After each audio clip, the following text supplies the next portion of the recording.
This is the 217 Recovery Podcast with Corey Winfield. Oh, yeah. So you probably want to get yours up a little bit closer. Okay. You can grab just... All right. Yeah. And co-host Marney Winfield. I got nothing. Well, let's talk recovery. Is that, are we supposed to finish that sentence or something? No. July 6, 2021. My name's Corey Winfield. I'm Marney Winfield. And this is the 217 Recovery Podcast. If this is the first time you're listening, you're probably like, what in the hell was going on there? I loved it. Kind of like what you think's happening is not really happening. That is editing at your finest, folks. But I didn't edit anything. I know, but would you just put a bunch of pieces all together? Yeah, just out of context. Because it kind of sounded like Tyrone and I were having a little show me yours, show you mine kind of conversation, which we did not. I was talking about his microphone. Mm-hmm. He needed to get it up by his face. Because, he was doing the voice work for us. So, but it sounded like, and then his, okay. And then I'm like, yeah. And then, yeah. And then the other one was your father. Yeah, then you have my dad in there. I was like, nah. That's great. Yeah. So. I loved it. Yeah. Mix it up a little bit. Mm-hmm. Shout out to Deb Garrett. She's starting her podcast, hopefully in a couple weeks, maybe. I don't know. She hasn't set a date for it, but. That's exciting. I know. She's going to talk to women in recovery. Mm-hmm. She'll probably have you on. Great. And, just all over the board. And she wants to be real with it. And she wants to ask questions that these people have never been asked before. Because a lot of times it's the same old stuff, especially from people not in recovery. Like if you go on the news or something, they were like, so what? And because they don't really know. But Deb's like, no, I want to ask her like real questions. I was like, oh, okay. But yeah, it'll be interesting. And I can't wait for that. And of course, we'll give her plugs because it's kind of a big deal. I was wondering if I could start a white men in recovery group. That would go over well. Just if you had to guess. I'm going with no. Probably not. No, it was the thought. It's the thought that counts. Well, I mean, I think it's good. I think they do that for a reason, having the all men's groups and all women's groups. Oh, of course. Because the comfort level is different, and there's more, there's just more understanding in the room. Mm-hmm. And just being in a room with a bunch of guys, you don't have to, well, I don't have to anyway, but I'm just saying, like, if there's a woman in there, there's some things that you probably don't want to say, or maybe you're having a hard time with your wife or girlfriend and you just want to get it off your chest and you don't want to offend this person by saying, all women are just crazy. Mm-hmm. You can't say that in front of a woman because she's going to be like, how'd you know? It's magic. So, yeah, I get that, but her podcast is going to be good. And like I said, I look forward to that. So, this morning I woke up at 4 a.m. Mm-hmm. I had some to-do list to get to. Yeah. So start right into it. And then I just kind of wake you up. And then next thing you know, you're cleaning like a mad woman, 5 a.m. I know. Where did that come from? You're nesting, apparently. Mm-hmm. And so I just am taking my time, and I had to get a guy at 8 a.m. from a place to take him to a treatment center. And I was not going to be late. The last few times I was supposed to show up at this place, one time I was 10 minutes late, the other time I was 30 minutes late. Mm-hmm. So I was like, today is the day I'm going to be on time. I was late. What? I know. I got up 4 hours before I was supposed to be there. And it's only like 10 minutes away from our house. And I was late. 10 minutes. Well, it's because I get sidetracked. You think? I was in the shower. I was thinking again. And I started thinking about Kevin. And then I just thought of a great idea. And Kevin is one of the first people that helped me with the podcast, and he didn't even know it when at the time he sent an email. If you're familiar with the podcast, you probably heard the story. Kevin from St. Louis. And I was having a hard time with like trying to figure out how many people are listening and are we being successful, and being a radio guy, we always were like looking at the numbers, and my numbers were always pretty good. So like I liked getting the numbers back when the ratings came out. So early on in the podcast, maybe 3-4 months in, I'm just like, man, I don't know what we're doing. And then Kevin sent an email and it put it clear as day. You know, God works in mysterious ways, and I needed it at that time. He just said he was on iHeartRadio and he searched Recovery Podcast. There we were. So it showed me like, yeah, it's working. Mm-hmm. If people are looking for what we're talking about, what we're doing, and they're finding us, to me, that's a success. So I was thinking about Kevin today. And then our new line of shirts. And I was like, man, we haven't sent Kevin a shirt in quite some time. So I got to mail Kevin a shirt. So I went from being on time to running around trying to get Kevin a shirt in the mail, threw some stickers in there as well. We got some stickers from Superior Design. It's upsuperior.com, upsuperiordesign.com is their website. They hooked us up with a nice tablecloth for our live events. Thanks, guys, for that. It looks beautiful. Love it. Looks amazing. You guys do great work. So I threw some of those in there, and then I went to the post office.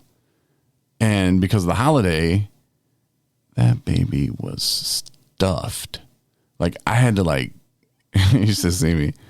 I put them in, you know, those blue things that you drop your mail in or whatever at the post office. Yeah. Outside. So I put it in, and I realized it's not going in. And I was like, well, I'm not going in. They're not even open yet. So I grab a pin, and I'm trying to, like, shove it in as much as I can. And, like, somebody could have drove by and just taken it out and thought, what is this? Mm-hmm. Then as I drove away, because I was like, F it, I'm going to be later than I am right now. I was like, that's a federal offense. Somebody's messing with the mail. I don't know if they would. That's what made you think that nobody would take it? Because it's a felony. Why are you in here? And I started thinking about that. Like, if somebody did, could you imagine why you in here? Took a shirt out of the mailbox that was falling out onto the ground. Yeah, I opened it, and it was a cool 217 recovery shirt, so I wore it. And now I'm in prison, so finding housing is going to be a bitch when I get out of here, but I'll just have to explain it. Because, you know, it's just not going to be like, oh, he took a package out of the mail. It'll be like some like long-ass thing and have to explain it, and it'll be tampering with federal blah, blah, blah. And I'm like, damn, what'd you do, bro? I saw a guy and fell out and wanted it, so I took it. I'm sure that didn't happen. Yeah, that's what I'm saying, because it was felony. So somebody's going to be like, oh, nah. that's why. Yeah. I wouldn't go to prison for that. I'd be like, hell no. Like somebody's like driving through the post office box and they're like, I was going to take that package. What's the dimensions again? Oh, that one was 10.5 by 7.75. And risk committing federal crime in front of a post office. You know, it really sucked because the shirt was a large. And then the post office police are behind him. He wears a double XL. It's a small. It's a little shirt. Like, damn it. Come with me, boy. He gets tackled. Maced, and then beat up you by put the out cops. a search to try to find it. Mm-hmm. This is what the shirt looks like. And you found the criminal. So, yeah. So I was late. But, Kevin, you got a shirt, man. So it's all good. Got some new equipment in the office today. Yeah. TV looks a little bigger. Mm-hmm. It's going to look great when football season comes. Mm-hmm. Coming soon. And, of course, the 24th is coming soon of this month. And we're so ready for it, man. The Recovery Zone. I saw on Twitter, and it's not the Recovery Zone, but there's something coming up 13th, maybe the 12th. It's the Recovery Conference or something. These guys in Louisiana, it looks like they're putting it on. But Drew Hicks, he's going to be speaking at that as well. But it's like an online deal. Mm-hmm. They call it the first annual. Mm-hmm. I was like, dude, stop. They did too? Yes. That's so gotta be when a I thing. see Drew, I'm like, bro, you're just knocking out these first annuals left and right, man. I think it's so funny you're obsessed with that first annual thing. I don't think it's funny at all. I wish I wasn't. I wish you weren't too. The weight I have to bear. Some things you just gotta let go. I don't know if I can't, obviously. You know, I'm working on it. It's my favorite thing to say. I'm working on it. I acknowledge it's a problem. Mm-hmm. Is it, at the end of the day, that big a deal? No. But it's something that just drives me nuts. It's kind of like boxes. Drive you nuts. There's boxes all over the house. Yes. Mm-hmm. I can't stand it. Yeah. So imagine. So much space. What? Just boxes? With nothing in them. But you can put stuff in them. What? When? Whenever you want. But by the time you made a decision to put something in a box, there will be 5 times more boxes. Then you can put more stuff in more boxes. See? It's beautiful. Well, it's the same thing. So you telling me to work on my first annual thing is me telling you to work on your box thing. Okay. It's like telling somebody the eating disorder, just eat a sandwich. It's like telling an alcoholic, just don't drink. You know what I'm going to do? I'm going to take all the boxes that we get, because we're going to keep them all now. I'm going to put them on your bed, on the side of your bed. Sweet. Little wall. No, there won't be a wall. The whole bed will be full of them, except for my side. Okay. Works for me. There's another room, another bed. No, that one will be full of boxes as well. Perfect. Nico likes that. So I do want to get into something today that I haven't thought about in a long time. And it was from 2016 is when all this went down, this little story I'm about to tell. And it was one of my lower moments in life. I would say humbling, confused. Don't know if it was really handled the proper way, but I don't know if there is a right way to handle this. So I was looking at my cat, and she was on the stairs the other day, and she likes to run down them, but she doesn't like to here because, well, it leads to outside, and she's not a big fan. It's hot. Mm-hmm. She's got AC going in here. She doesn't want to do that. But it reminded me of the place that I lived there, and she had a kidney stone, and I had a huge drinking binge. So she wouldn't go in her litter box, and we didn't know at the time what was wrong. We just thought she hated me and she was just pooping on the floor, but she would poop by her litter box. Well, anyway, I was finding this huge like drinking binge, and she was suffering. So she started pooping on the floor down in the basement. And I started thinking about that. And that was the house that I lived at in Stevensville, Michigan. And I remember how pissed the landlord was.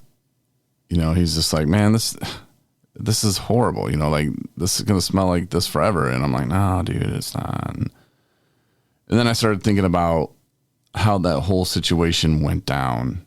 Like, when I moved back from Arkansas, and I met with this guy, and my sobriety was going pretty well at that point.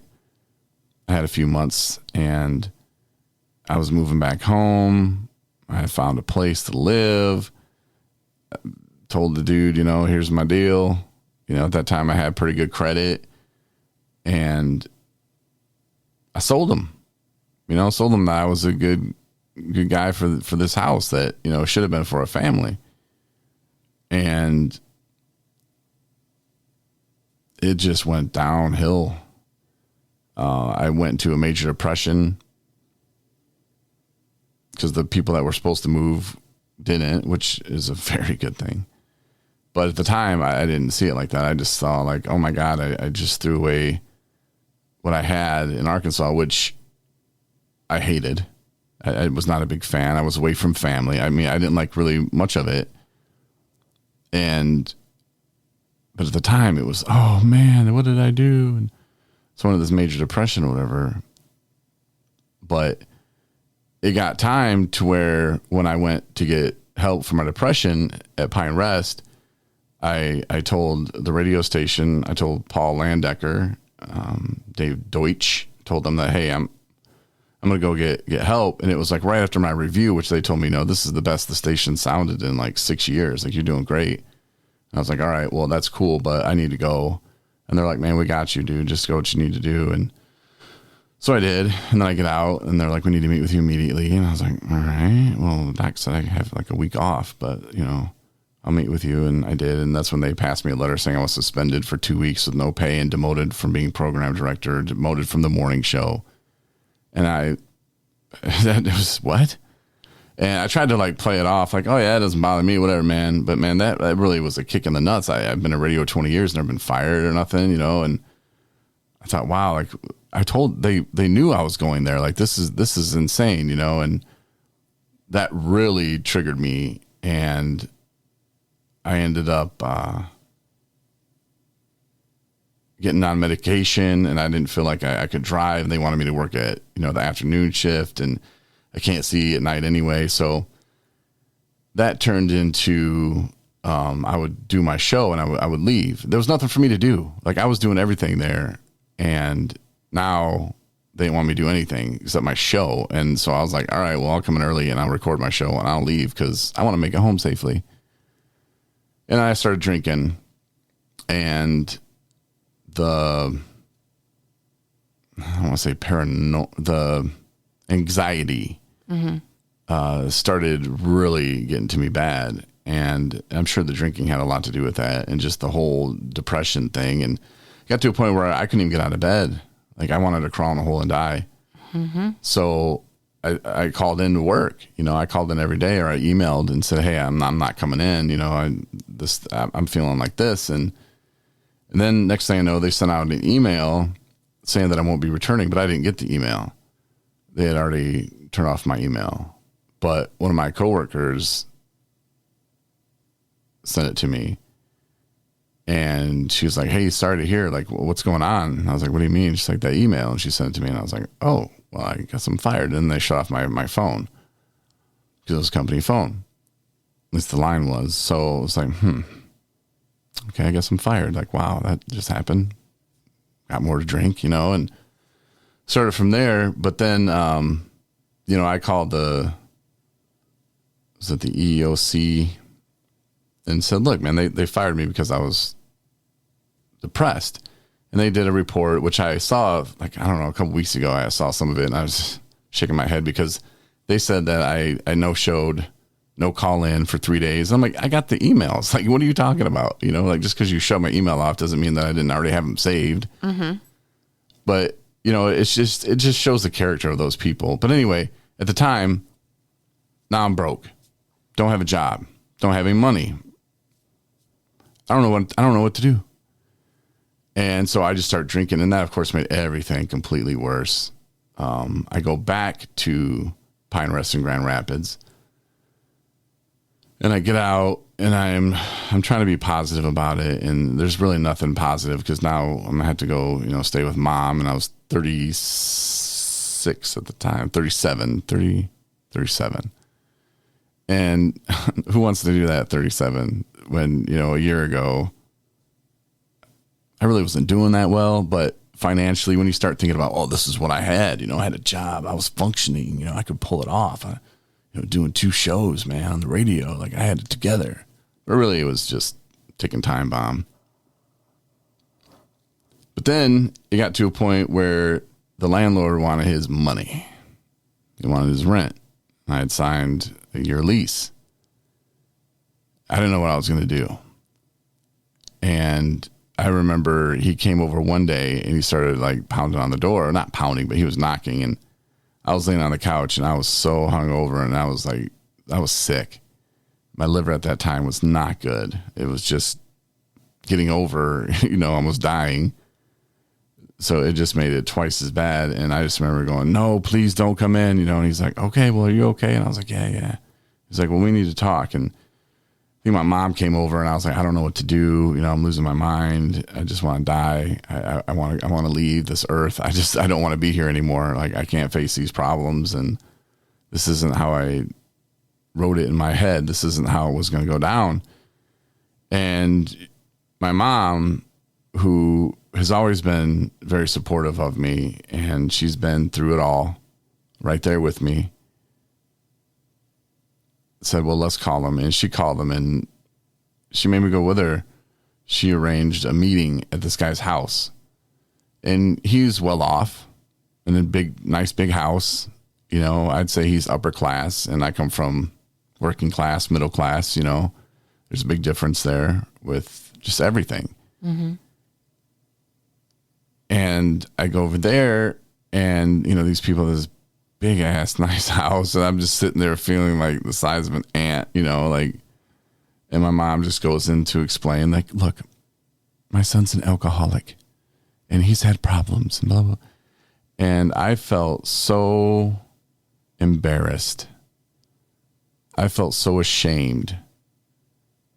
Like, I think it actually did more damage, but, you know, there's no right way to do things. And he did kind of chill out. And I had a bunch of stuff in the garage. I had like a fridge in the garage, my dishwasher, my stove, because I didn't want to leave that in Arkansas. Mm-hmm. So I was like, man, somebody's going to steal all that stuff. So I might as well take it with me. It was mine, you know, so I just took it out of my house down there because I was like, well, this house is probably not going to sell. I might as well take that stuff. So like, I think I gave him a fridge or something, and I don't remember if anything else, but he's like, all right, that's cool. But you got to get out, you know? But I felt so ashamed of myself, and it was a very embarrassing moment for me, you know, to sit here in front of this guy who's not really understanding, but he doesn't have to, you know, and hear my cat, you know, messes up his basement, you know, and like, I don't know, I just felt like a complete failure. And that, like I said, I don't think that was the best way to go about it, but it needed to be addressed, and who else was going to address it? Right. You know, I'm lucky that my mom, you know, took the steps that she did. Most people probably wouldn't have, you know, they would have been like, all right, well, you're getting kicked out, homeboy. Like, you better figure it out. Mm-hmm. But, you know, so I'm very lucky to have someone in my life that would do that for me and walk me through those steps, no matter how embarrassing it was, you know. And my mom was still learning at that time, you know, what to do, what not to do, what to say, what not to say. And there's no right and wrong, really. It's just, you know, every situation's different. Every person's different. But that was a very painful moment in my life. And just seeing Nico on the stairs brought all that back. And I was like, whoa. Mm-hmm. I was like, wow, like, that's crazy. I was like, I'm definitely talking about that on the podcast, because that's a moment. I don't even think I've shared that with you. Mm-mm. You know, I haven't shared that with anybody, I don't think. I mean, my stepdad probably knows about it, but like, and that guy knew my stepdad too. Mm. So it's like, oh, okay. You know, more embarrassing stuff that we bring onto our parents that we don't even realize that we're doing. Right. You know, that's something that a lot of people don't think about. The guy that I was talking to today that, you know, I was taken to a place, he was telling me about his family and his mother and father. Like, they just, no, you don't have a drinking problem. You just, it's work stressing you out. No, it's just your marriage. It's getting to you. You don't have a drinking problem. And he said that he thinks that they do that because it would reflect badly on them. Like, they were bad parents. Oh, absolutely. You know, and it's like, yeah, but, you know, it's not that they were bad parents. It's they were just afraid that people would think that they're bad parents. Right. Because I don't think they think they're bad parents. You know, it's just like, well, we don't want people thinking that, you know, you got a problem because that would make us a bad parent. Mm-hmm. And I'm sure that's cost thousands of lives, you know, because the parents are feeling some kind of way, and their pride was, oh, we can't tell everybody that Jimmy, you know, is a heroin addict, or, you know, can't let that out. You know, I think my cousin kind of went out that same way. Mm-hmm. You know, and even at the end, they were like, oh, well, he was sick and, you know, was drinking. Yeah. And like, you blame him drinking? Yeah, my cousin too. I think he overdosed I think he was in his late 20s. And my dad was the youngest of 5. So all my cousins were older than me. Even when I was a child, they were already like teenagers, when I was like a kid. Anyway, and I remember it wasn't like he died in a car, it wasn't like a reason. It was just like that he had passed away. And of course, being a child, I was like, was he sick? I remember asking this, like, was he sick? Did he get hurt? And they said he was sad. That's what my family told me. Well, how old were you, though? Parents were already divorced, so I was maybe like 9 or 10. Yes. I mean, if I had my way, tell them at 6. But they were probably fearful that you would ask too many more questions. Or just not understand it, But then I think I actually kind of pieced it all together later on. Because, we weren't very close to that, I wasn't very close to them. But later on down the line, that was brought up when, I think people were talking about addiction and, addiction in the family, my dad being an alcoholic, my grandpa was an alcoholic. So it was kind of like bringing things out. I think it was when my dad had his first round of being sober when I was like 12 or 13. And I remember him bringing it up, and that's, I think, when we made the connection. But yeah, that's what I was told. I specifically remember they said that it's because he was sad. And I was like, how do you die because you're sad? Dad, you better take me for some ice cream immediately. I'm sad. I'm feeling sad. No, it's not funny, but so yeah, that kind of like, deflection of the reality of what's going on, because it is kind of difficult. When is the right time to kind of discuss what that is and the circumstances that surround it. So, but I've had moments like that, like you're talking about, in my life where it's almost like a pause, and you're like sitting there, like sitting back and being like, this is where my life has gotten to. Like, how the F did I get here? And even more so, how am I ever going to get out of it? And thank God for people like your mom, and my mom that, they know they can't fix it at that point. They've tried. Right. They've tried, but they stand by us. And, it was an element of damage control, because she knew you didn't have it in you. And, we just have to be grateful for that. Mm-hmm. And you're right. Everything does happen for a reason, but when I think about times like that, I'm thinking like, man, you think I would have put it down and left it there, after something like that happened to me. Not exact circumstances as your story, but, similar, just as bad. Yeah, and there's worse stuff that happens to people, but that doesn't make your stuff or my stuff. It doesn't make it any less. That was a moment that I had, and yeah, I felt pretty bad. And part of me, at some of the times where I would drink, I was hoping I wouldn't wake up. Yeah. Oh yeah. For sure. And that's not normal. Normal people don't feel that way. And I say normal, just as humans, we're not built to wake up and go, man, I don't want to live today. I'd rather die. Mm-hmm. We're not built that way. And when our brains turn to that, like how much pain are we in, and people who take their own lives, how much pain are they in? It's sad that we get to that point and there's no help being offered sometimes, and a lot of people miss it. And that's why I really like, the suicide prevention trainings and the awareness trainings, because it kind of lets you know, like, hey, here's some signs to look for, and here's how you talk to people about it, and here's the steps you take. Like, you never know when you're going to use it or need it. It could be 30 years from now, and you'd be like, oh wait, hold on, man, let's rewind this.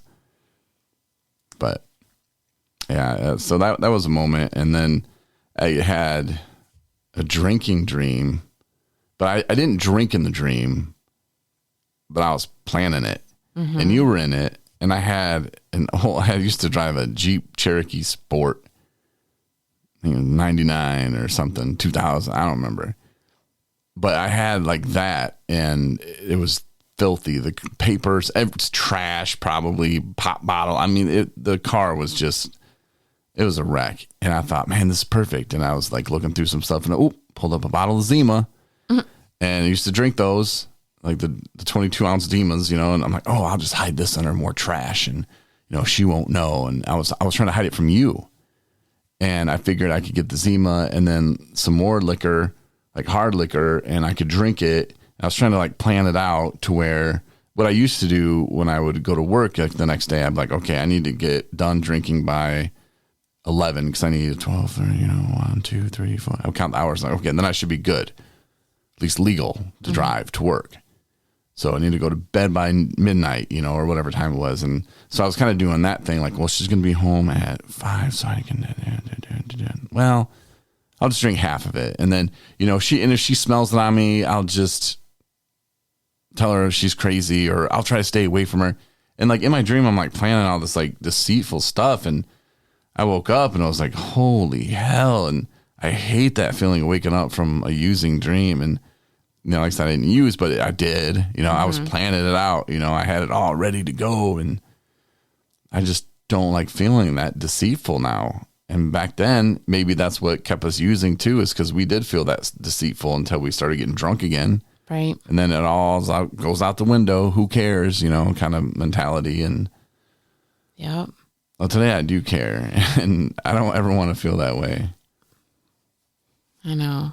I've had those. I have quite a few drinking dreams. And I do the same thing though. More often than I don't drink in the dream. It's around me, and I have access to it, but I don't actually like drink it, and I don't ever get drunk in my dreams.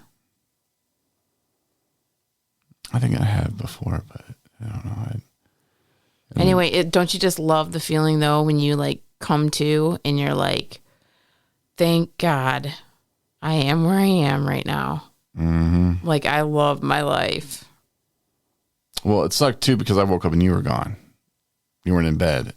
And I was like, oh no. Mm-hmm.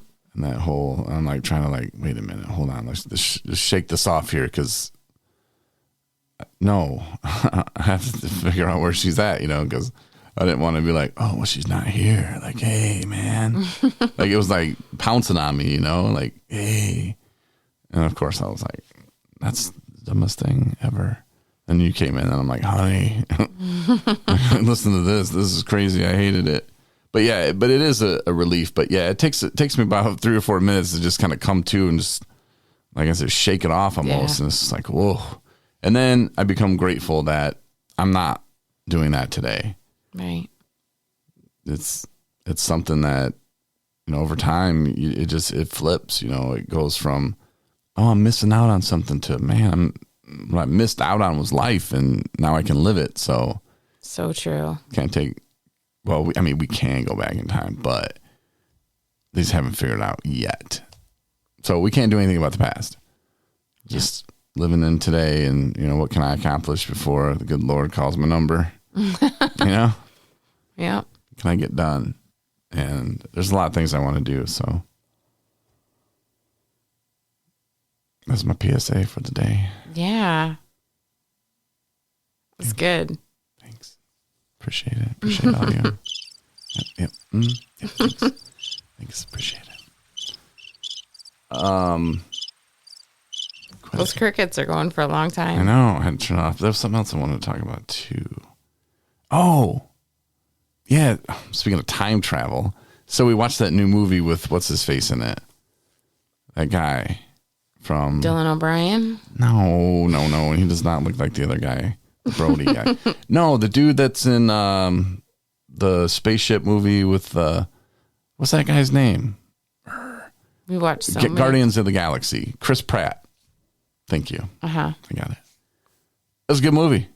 Great movie. But I had some questions because there's a little time travel stuff going on. Mm-hmm. I'm not buying it. And I don't want to spoil the movie, but it's fake.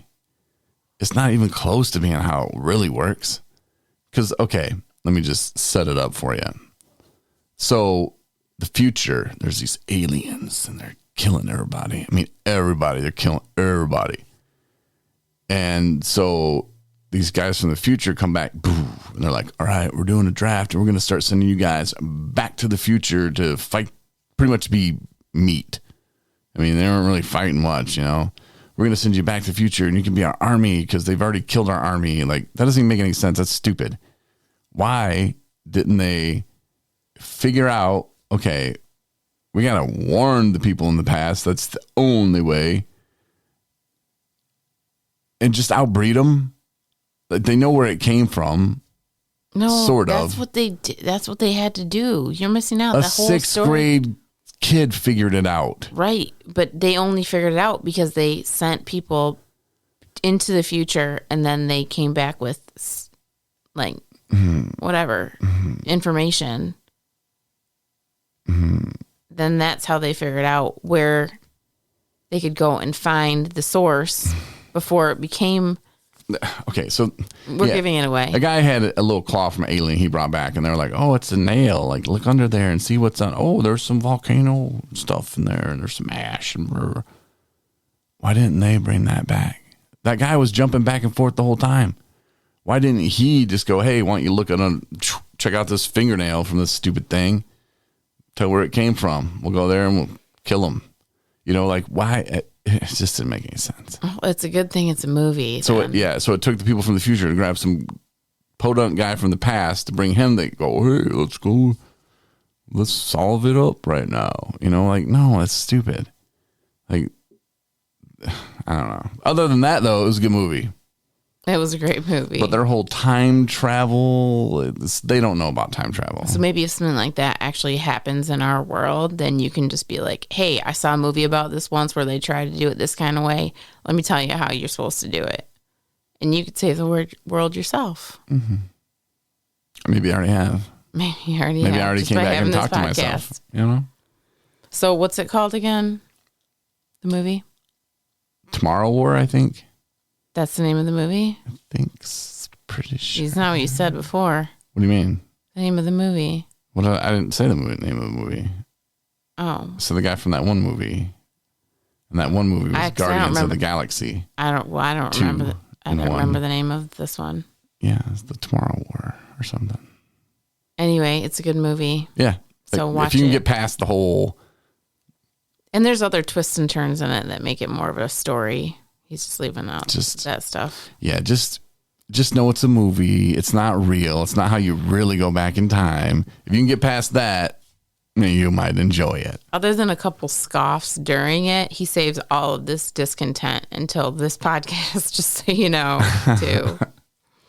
But it's okay. I'm used to it. I'm a realist, man. That's what people like me. Mm-hmm. I spit the truth. Right. Not afraid. What if when I'm speaking at the recovery zone, all I do is talk about time travel? Do you want me to have some sort of signal to stop you? Do you think Maybe you think Jewel would be pissed? Probably. No, they would probably let it go on for a long time. Recovery. He just got there and was talking about time travel and like, what if I brought like a board up there, like a chalkboard with me, and just started like writing dumb like. Goodwill Hunting. Yes, just drawing those little dots and. So this is you. Mm-hmm. This is how this is the sphere of recovery. And then, like at the end, like I spend like 40 minutes just going on about time travel and this and that, and then at the end, I just take the chalk, throw it down, and go, "You can't fix the past. It's impossible." And I just walk off the stage. I'm like, move forward. I don't know. I'm sure a lot of people would find it very entertaining. I'm like, he did all that just to tell us that we can't change the past. That MFer. I'm going to go buy a shirt from the booth. Well, they'd be like, what does it really mean? I'm going to try to make sense. He's got to have a message. It's Corey Winfield. When he said that, he what does am I missing? I know. See, that's the stuff I like to do. That would just, people would be like, what the F is going on? And that's where that throws a lot of people off because they're like, is he not taking this serious? No, I will be dead serious when I'm up there, and you will be like, this guy is serious. But that's the fun that I have in recovery. And I don't know if somebody doesn't like it. Well, then that's them. They have to deal with it. Mm-hmm. But if I'm having a good time, I'm not hurting nobody, I don't see anything wrong with it, man. It's true. That would be the awesome speech just to, at the end, just be like, yeah, you can't change the past, you know. Just move forward in your brain. What do you want to do? Where do you want to go? Make it happen. You can travel. We're traveling right now in the future.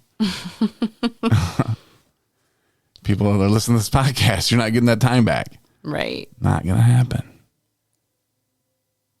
But you can rewind it. You can send it to your friends. Like, hey, I'm going to steal over 40 minutes of your life. Listen to this entire podcast because they say your name at the end. Mm-hmm. It's like those stupid videos that people click on Facebook. It's like, here's a video of you. And they click on it and then it sends it to all their friends, like some kind of virus or something. Yeah. Yeah, I've never, not one time ever clicked on one of those. Like what kind of person thinks somebody really has a video of them? Oh my God, I can't believe this is you in this video. I'm like, what? Was I wasted? Like, I don't know who clicks on them. I think I clicked on it. Yeah, I think you did too. Yeah. I never have. I think it was like an impulse read. Mm-hmm. You're like, oh no, it's out. I thought they deleted that. No. Anyway. So, thanks for listening. Yeah, thanks everybody. It's going to do it for tonight's episode. Good stuff. We have the app. Get it. A lot of people have been getting it lately. Mm-hmm. The shirt. Yes. You want to sign up to win a shirt? They're there, man. 217recovery.com. Indicate your size. Mm-hmm. It's on the form now. Oh, good. Yeah.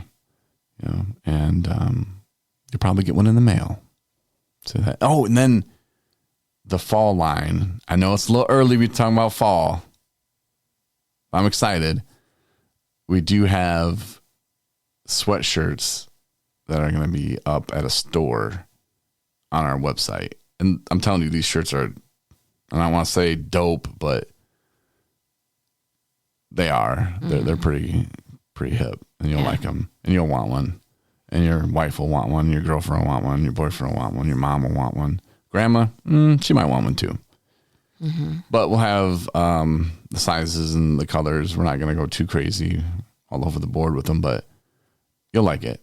So look for that, and I'm excited to announce it. So yeah, they're going to be neat. Cool. Then we got some cool planned in September that I'm excited to talk about eventually as well. Lots of stuff cooking. Yes. And thanks for your support. Yeah. And we'll talk to you on Thursday. Night, everybody. Thanks for listening to another episode of the 217 Recovery Podcast. Listen on the 217 Recovery app. Download the app and rate us in your app store.